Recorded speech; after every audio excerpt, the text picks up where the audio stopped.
Tumeona mkono wake Bwana. Madame, Monsieur, bonsoir. C'est vendredi, bienvenue à votre programme US et les vendredis. C'est avec joie que je vous retrouve ce soir autour du thème que j'ai intitulé « Seigneur, juste le nécessaire ». Beaucoup se posent la question, est-ce qu'il faille demander le nécessaire alors que le monde est en pleine mutation? Est-ce qu'on peut avoir le nécessaire quand tout va mal dans la vie? Est-ce qu'il faut seulement le nécessaire quand j'ai des compétences et que tout autour de moi, ceux qui n'ont pas de compétences gravissent les échelons? Il est difficile, pasteur, de demander le nécessaire quand vous avez de la capacité, mais l'on ne reconnaît pas. Mais la parole de Dieu est intéressante. Dans le livre de Proverbes, chapitre 6, le verset 6, je vais paraphraser, Dieu dit, insensé, va vers la fourmilière pour en tirer des leçons. Mais il y a aussi un animal qui, à travers sa vie, nous pouvons avoir des leçons. La tortue.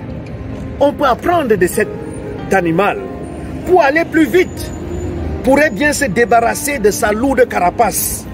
Mais si elle le faisait, elle se rendrait plus vulnérable à toutes sortes de dangers dans un environnement où courir plus vite a peu d'importance. En gardant sa carapace, elle fait le choix de la sécurité et elle fait également le choix de la longévité. À ce niveau, la tortue peut vivre de 70 à 100 ans au prix de la rapidité. Aujourd'hui, au prix de la vitesse, il y en a qui courent encore plus vite, qui se compromettent. Et les sectes pernicieuses aujourd'hui en ont trouvé comme un levier important pour détruire la vie des jeunes gens. Est-ce qu'il n'y a pas un moyen de vivre heureux, de vivre étant satisfait du peu que le Seigneur nous donne? Il y a un roi dans le livre de Proverbes, chapitre 30, le verset 7. Après avoir examiné sa vie, il s'est réduit à demander deux choses à Dieu. Dans le livre de Proverbes, chapitre 30, le verset 7, il dit, « Je te demande deux choses, ne me le refuse pas avant que je meure. Éloigne de moi la fausseté et la parole mensongère.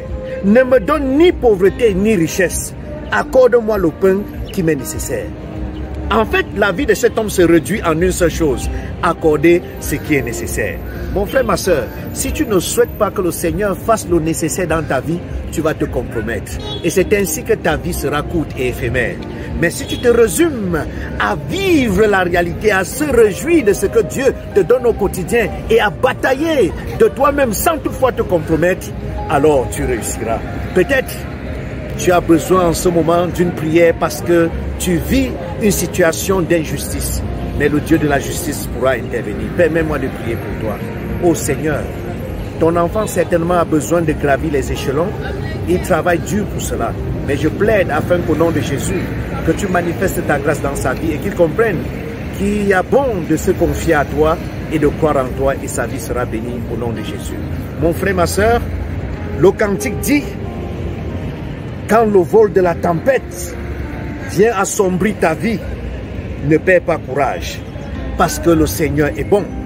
Si tu passes le temps à compter les bienfaits de Dieu, même au regard de ce que tu penses aujourd'hui être une injustice, tu verras à la fin que les bénédictions de Dieu en est grand, le nombre en est grand. Je prie que tu tiennes bon, et si tu crois, tu réussiras.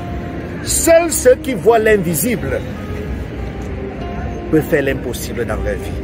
Seuls ceux qui voient l'invisible peuvent faire l'impossible dans leur vie. Je prie que le Dieu de l'impossibilité te visite et qu'il te bénisse.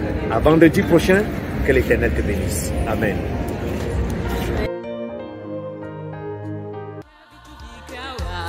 Neno tulatosha, ukisema umetenda.